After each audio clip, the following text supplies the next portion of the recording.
Hey everybody, it's Cody Dixon RC here today with the newest release from FMS. This is the 12th scale Land Rover Series 2. I'm in love. I haven't even took it out of the box yet. I love it. I am a huge Series 2 fan, 2A, 2A, either one, doesn't matter. Huge fan of this particular Land Rover just because this is what I grew up with. I grew up in these, traveling all over the country, going to Land Rover rallies. My first real deal rock crawling up Rich Mountain in Atlanta was in a Series 2A. Of course, it wasn't a normal Series 2A, but it was still pretty awesome. So my entire life was based around Series 2s. We had some Series 3s and 1s and Ford Controls and stuff like that, Range Rovers, Discoveries, but the majority of the things we had were Series 2s. So anyway, get that out of the way.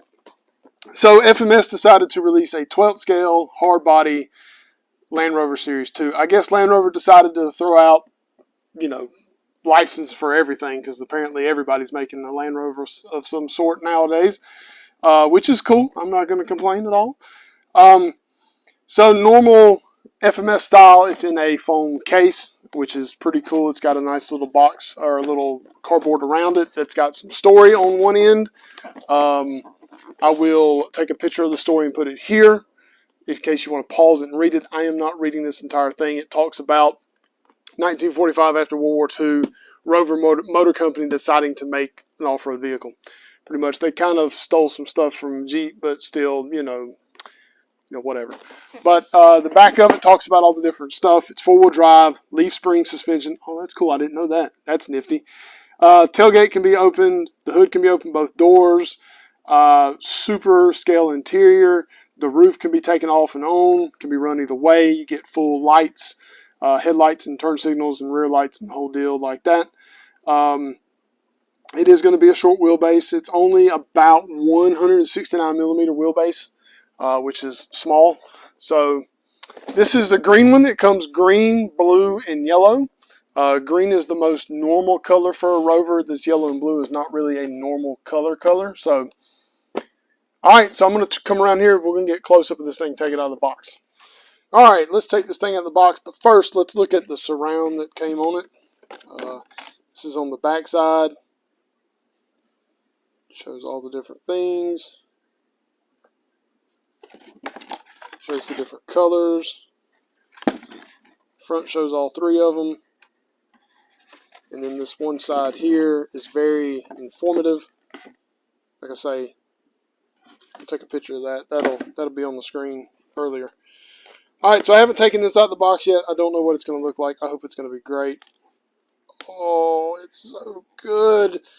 Oh, I love this so much. Look, it comes with a tool. Well, isn't that nifty? So it comes with, looks like probably a number 0. It shows a 1.5, but that's probably more like a 0 over here. And 4 screws. I'm assuming this is probably to put the roof on.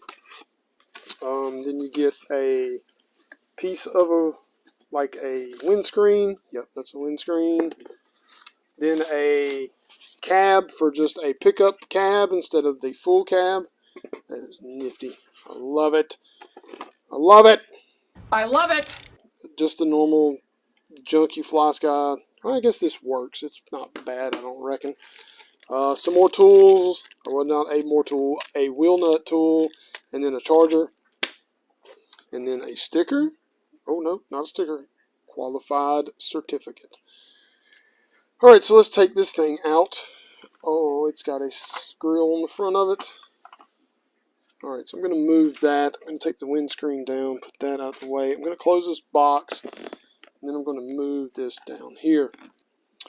So, looking at this thing with no roof on it looks funny, as you can see. It looks very odd.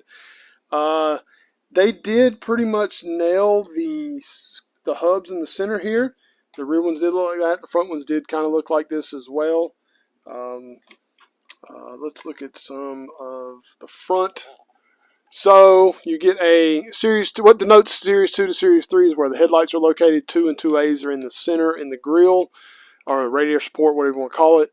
Series 3 is out here in the fender. This is legit for this as well. They even got a Land Rover emblem It says station wagon on. I don't think that's correct. I will double check with my dad to make sure if the 88s, which that's what this is an 88-inch wheelbase, if it said station wagon or if it said something else. I cannot remember, so I don't know. So you get mirrors that are little plastic mirrors. We can pop the hood, of course. Of course, this is where they shove all electronics. You get your servo, your ESC is in here as well, and your light board for all the lights is in here as well. Looks like it's going to be here. Then your power switch on and off is in here. Little 380 milliamp battery like normal. It's a normal FMS thing for these little trucks. So you do get a full interior, and it needs a little bit of detail work. These need to be painted different colors because they shouldn't be black, but that is correct. And this little knob right here on this black part right here is actually a cruise control in the 50s, or well, this would have been 50s, 60s, yeah, somewhere in that area. So it had a little knob that you push down and moved, and it pushed the throttle, and it was like a cruise control. So I'm assuming that this steering wheel maybe turns like the rest of them do. I don't know that for sure. Yes, it does. There is a little, you can see deep down in there, there's a rod that moves the steering wheel. Each door does open like normal FMS deal. These pockets are not normal for a Series 2. Most of them didn't have that. Series 3 did have that. There is a glove box here. Some of them did not have that. It was just open. But, I mean, dude, that's still pretty dang cool. I don't really know what that's for. Maybe that's for a rear PTO, because I don't think that's not a normal stick there. So anyway, moving on to the back, it does have a full depth bed with holes cut in it, which is ridiculous. Why did y'all do that? Anyway, so that's there. That's pretty much normal how it looks. Sometimes there was chairs back here you could sit in that folded up. Pretty cool. The rear tailgate does open like a real one. This is how they really did. They had these cool little straps here that locked it in. It was pretty cool, pretty neat. Rear does have a Land Rover emblem as well. You get tail lights and turn signals, no reverse lights. There used to be like a tag light that went right here. You do get mud flaps. Of course, they're plastic, and the rear bumper with a spot for a PTO if you wanted to run that. Then wheels and tires. These are the wheels kind of look like that's what they were, but the tires are not nowhere near what normal ones look like. They do look like they are a beadlock though, which is cool. I didn't know that. You do get a leaf sprung system. It's not very much movement, which is okay, not a big deal.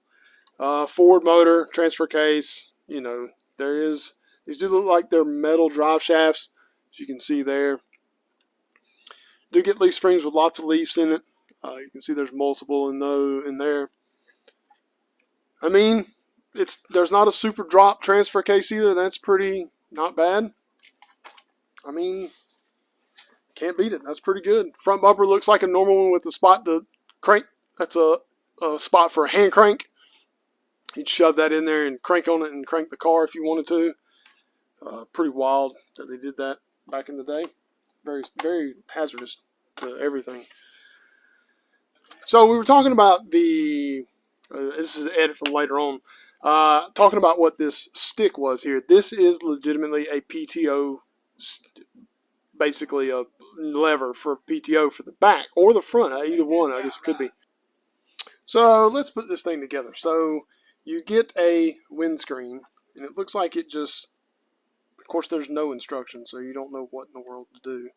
I think what they want you to actually do is use this little screwdriver that comes with it, these two little metal pieces on the side here, and they want you to take, I would assume, see it's got a Phillips head here, and there's one on the other side as well. What I would imagine they want you to do is to take this apart. Yep, that's what they want you to do. So you'll slide this in, and then you'll do the same for this one, and then get it lined up with the body. boom, like that. It only goes one way. And you'll take your screw it back in here. And then you can take this and you should be able to fold it down, yeah, like Safari. So you can fold it down like that, and then it'll fold up, and it's got little indentions there, so it should snap in. It does. That's so cool. So both of these tops, the pickup top or the full top, has holes here and here, here and here. You get 4 little screws in this tool bag, or the bag with the screwdriver in it. It's just 4 little Phillips head screws. They go in the bottom. You can almost kind of sort of see that hole there. Put my finger right there, and then the one right here. You put your screwdriver down through there to hold the top on. I am going to put I'm going to put the pickup truck top on, and I think you fold this down forward, set this on here, then this will fold. It looks like it snaps in. It kind of does, not really crazy, but you can see inside there, looks like it kind of snaps together, but it really doesn't.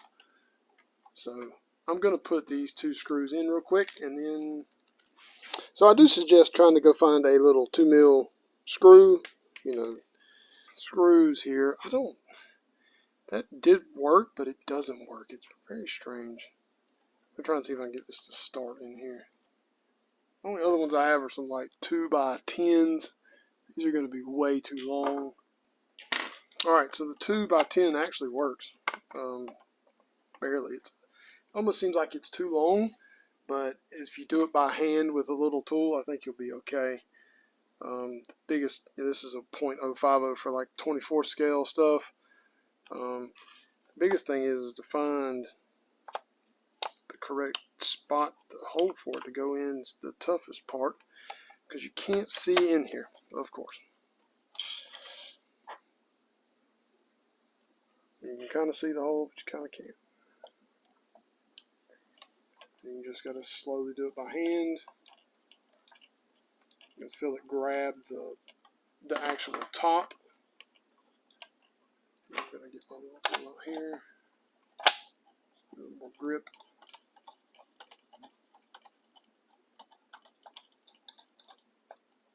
That worked there. Try and get this other one here a little bit more too. That's good enough.